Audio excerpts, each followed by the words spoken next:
আসসালামু আলাইকুম ওয়া রাহমাতুল্লাহি ওয়া বারাকাতুহু। সুপ্রিয় দেশবাসী,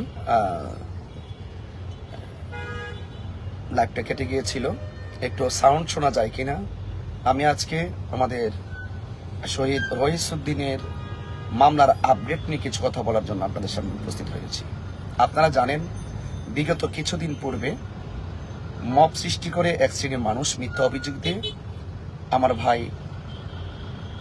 মাওলানা রইসউদ্দিনকে নির্মমভাবে পাশবিক নির্যাতন চালিয়ে হত্যা করে এবং আপনারা জানেন যে এই মব সৃষ্টি এটা যে দেশের জন্য এবং জাতির জন্য কত ক্ষতির কারণ সেটা আপনারা নিজেই ইতিমধ্যে অনুভব করছেন। আপনারা দেখেছেন শহীদ রইসউদ্দিনের হত্যাকাণ্ডের পর আসামিদেরকে গ্রেফতারের দাবিতে দেশ এবং প্রবাসে সব ঘরানার আলেম ওলামা ইমাম পরিষদ সকলে একযোগে প্রতিবাদ করেছে। ধারাবাহিকভাবে আজও প্রতিবাদ চলছে। আমাদের দাবি একটাই ছিল যে আপনার সাথে আমার মতাদর্শের ভিন্নতা থাকতে পারে, আমার সাথে আপনার মতাদর্শের ভিন্নতা থাকতে পারে। মতাদর্শের ভিন্নতার জের ধরে একজন মানুষকে যে মব সৃষ্টি করে আইন হাতে তুলে নিয়ে পরিকল্পিতভাবে এই যে হত্যা করা, অর্থাৎ বিচার বহির্ভূত হত্যাকাণ্ড, এই ব্যাপারে আমার একটি কথা যে বিচার বহির্ভূত হত্যাকাণ্ড ইসলামও অ্যালাউ করে না এবং প্রচলিত আমাদের রাষ্ট্রীয় ব্যবস্থা যে আইন আছে সে আইনও কিন্তু অ্যালাউ করে না। কারণ একজন অপরাধ করবে, হুট করে একজন তাকে ধরে মেরে ফেলবে, তো এটা কিন্তু আইন এবং ইসলাম কোনোটাই অ্যালাউ করে না।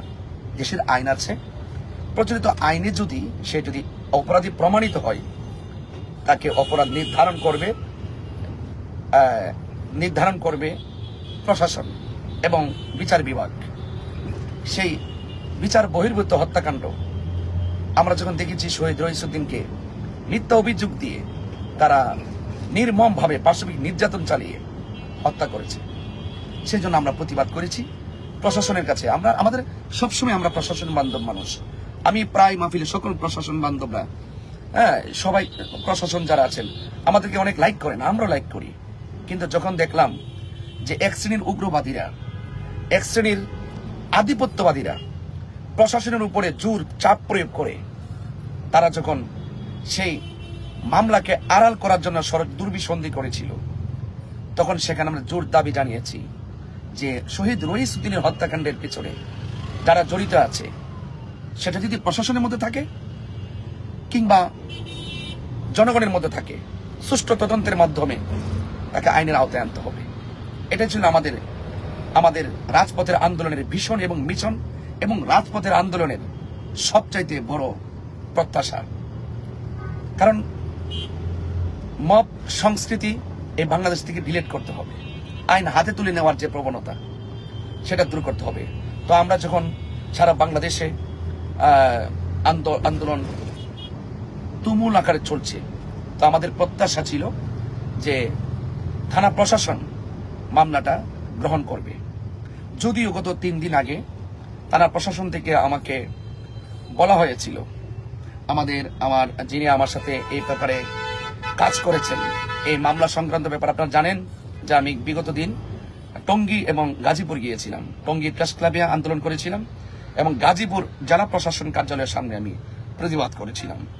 তো সেখানে যিনি আমাকে সর্বাত্মক এই 3 দিন ধরে আমাকে সর্বোচ্চ, যার মাধ্যমে আমি এই প্রশাসনিকভাবে এই কাজটা মামলা সংক্রান্ত ব্যাপারে কতটুকু আগানো যায় সেই কাজটা করেছিলাম, আমার প্রিয় বন্ধু সহযোদ্ধা এবং অত্যন্ত মানবিক সাংবাদিক জনাব সোহেল আহমদ ভাই, তিনি সার্বক্ষণিকভাবে আমার সাথে যোগাযোগ করেছেন, প্রশাসনের সাথে যোগাযোগ করেছেন।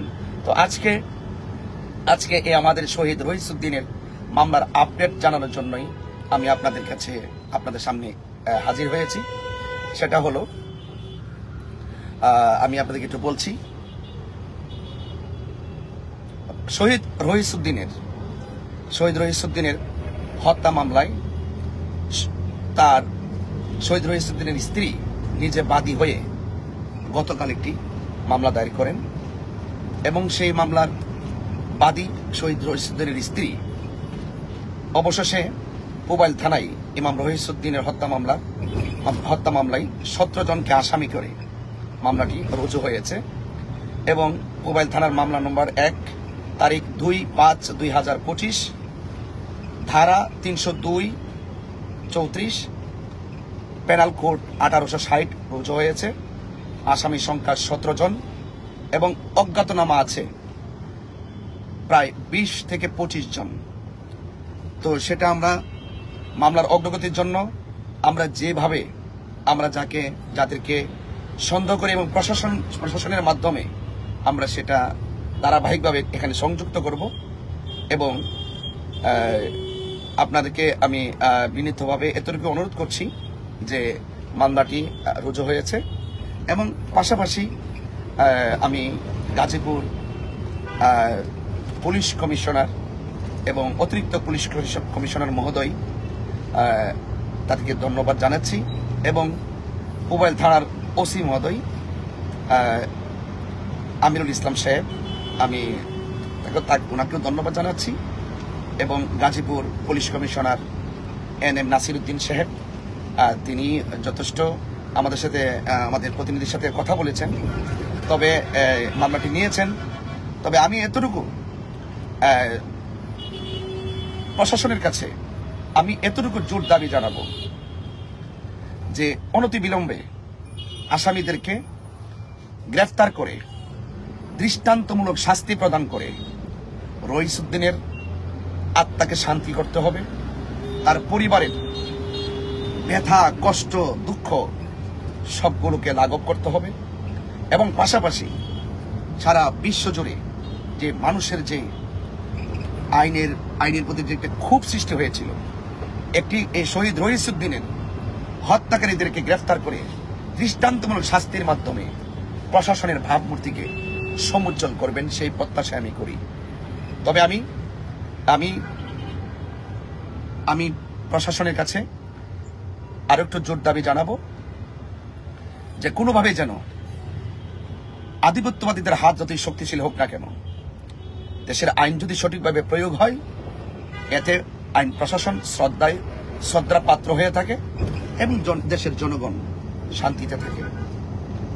তা আমি বিনীতভাবে আবারও দেশবাসীর কাছে আমি উদাত্ত আহ্বান করে এতটুকু বলবো যে আপনারা আপনাদের প্রতিবাদ, ইমানি প্রতিবাদ আপনারা অব্যাহত রাখবেন এবং পাশাপাশি আসামিদেরকে দ্রুত গ্রেফতার করার জন্য এবং আসামিরা যেন কোনোভাবেই পার পেয়ে না যায় আমরা প্রশাসনকে সহযোগিতা করার জন্য বদ্ধপরিকর।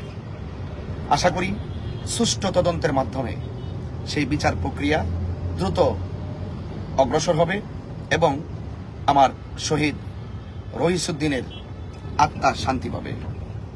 কারণ আমি আশা করব যে এই হত্যাকাণ্ডের পিছনে প্রশাসনের মধ্য থেকে যদি কেউ জড়িত থাকে এবং যারা আসামি সিলেক্ট করা হয়েছে তাদেরকে দ্রুত আইনের আওতায় আনতে হবে। এবং আপনারা আরো জানেন যে রহিসুদ্দিনকে কবরে পাঠানোর পরও কিন্তু এক শ্রেণীর মানুষ তারা কিন্তু আপনার রহিসুদ্দিনের বিরুদ্ধে মামলা করেছিল এবং আপনারা জানেন যে ব্যক্তিটা মিথ্যা মামলা নাটক সাজিয়েছিল তাকে কিন্তু প্রথম আসামি করা হয়েছে এবং আশা করি অত্যন্ত দৃঢ়তার সাথে প্রশাসন আমাদের এই শহীদ রহিসুদ্দিনের হত্যাকারীদেরকে গ্রেফতার করে দৃষ্টান্তমূলক শাস্তি দিয়ে নজির স্থাপন করবেন। যদি কোনো ধরনের তদবিরে কোনো ধরনের আধিপত্যবাদীদের কারণে এই মামলায় অবহেলা করা হয় তাহলে সেই অবহেলা হবে শহীদ রহিসুদ্দিনের রক্তের সাথে বেঈমানি এবং শহীদ রহিসুদ্দিনের